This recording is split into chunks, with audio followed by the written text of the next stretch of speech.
Alright guys, so, update.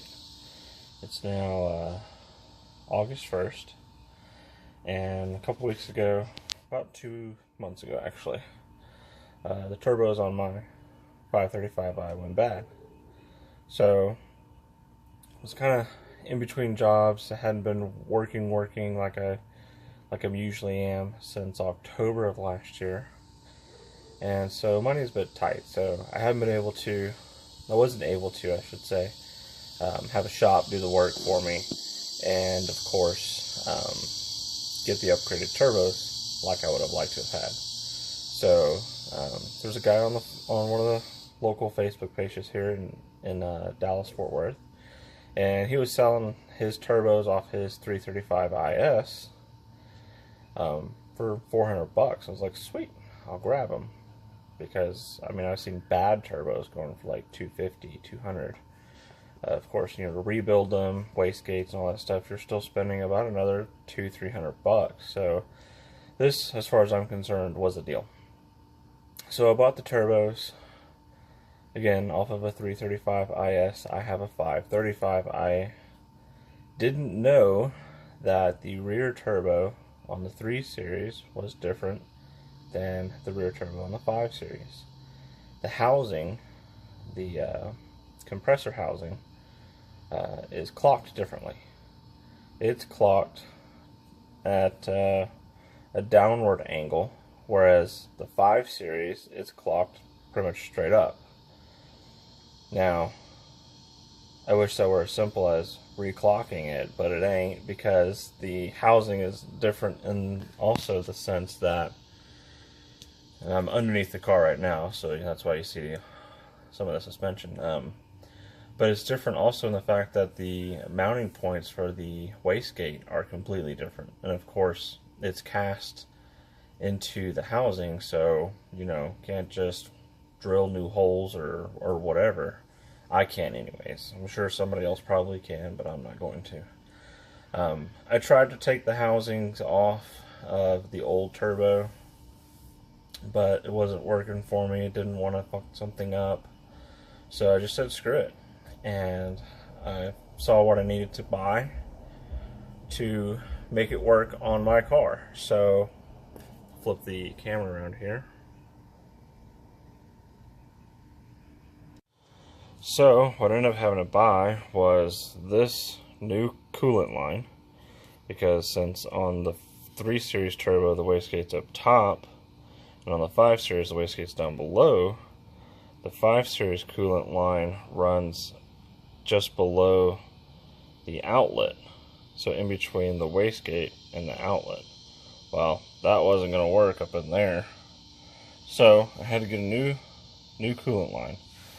I also then had to get new outlets. I could have gone just with the plain Jane stock ones. eBay has them for about $100, give or take. But I said, no, if we're going to do this, I'd like to only have to do this one time, hopefully. So I went ahead and got upgraded outlets. I looked at MMP. Some people were saying they were having issues with them melting against the exhaust manifold. Didn't want to run the risk because I know how much of a pain in the ass this is, so I didn't want to have to do it again. I looked at the VTT, the Vargas ones. They're like 2 or 3 pieces or whatever. They're aluminum with some silicone connections and whatnot. I would have liked to have gotten those. They were only $200, but they weren't going to be ready for another 2 to 3 weeks. Currently borrowing a garage space from a family member as well as one of their vehicles. Guess what? It's my parents. And that wasn't going to work for me. So the only place that had them available in stock was, I think it's PSP, Pinnacle Performance, whatever they want to call themselves. They had them available, so that's what I got. So I got it in here, of course, being for the 3 Series, because again, it has to be for the 3 Series because of the turbo being clocked differently. It's not going to fit perfectly in my car.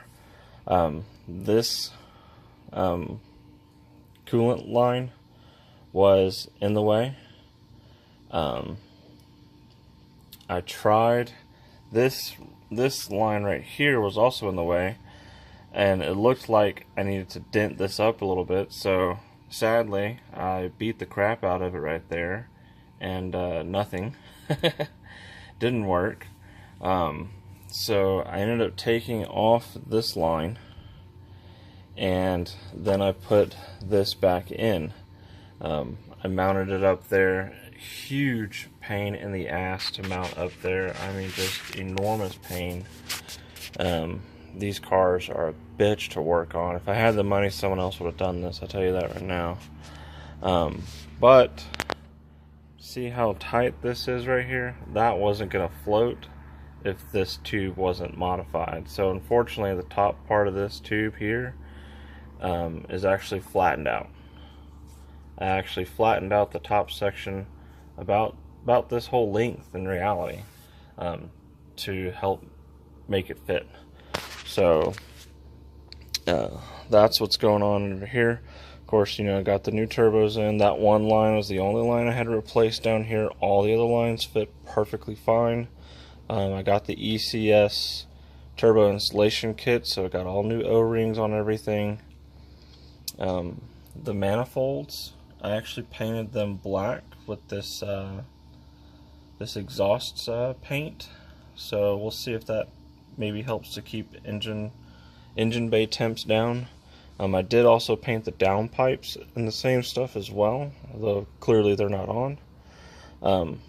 But yeah, that's what we got going. I went ahead and did VRSF inlets as well to help with some power, because more boost is better. And naturally, of course, since this is for a 3 Series, the 5 Series one doesn't come down this far. It comes to about up here, give or take, and it's more flat, it's more jutting. So the connection piece that goes from the intercooler up to here, it's a 90-degree up and then a 90-degree over. Well, this is way too long, so I ordered a new elbow off of Amazon. That'll be here tomorrow, just black. I'm hoping that it fits just perfectly. We're gonna wait to find out. I'm sure I'm gonna have to trim it up some in length, but I got one of the longer ones just to make sure I didn't have to mess with that. Made sure that I had enough. How about that? Just make sure I had enough. But yeah, so there's my little update. So if you own a 5 Series and you buy 3 Series turbos, know that these are some of the headaches you're going to have to go through. New coolant line, and of course new outlets. I probably could have got away, or probably could have done it to where I ordered the 5 Series front section and then the 3 Series rear section. I'm not 100% sure if that would have worked. And right now this is working, so that's even better. So, but yeah, I did do the oil pan gasket as well. Got a new gasket here, new bolts as well. Cleaned out the oil pan. I got this new drain fitting on there, so no more having to fiddle with a fucking bolt and getting oil all over my hands and wrench. I can just hook up this. It comes with a tube. Just hook up the tube and pull this that way, and you can see it's now open and it's dripping oil on me. That's funny. So clearly it works. So that'll be a benefit right there. I did also do some stuff on the top side. Let me get up there. Still a little bit of a mess again, turbos.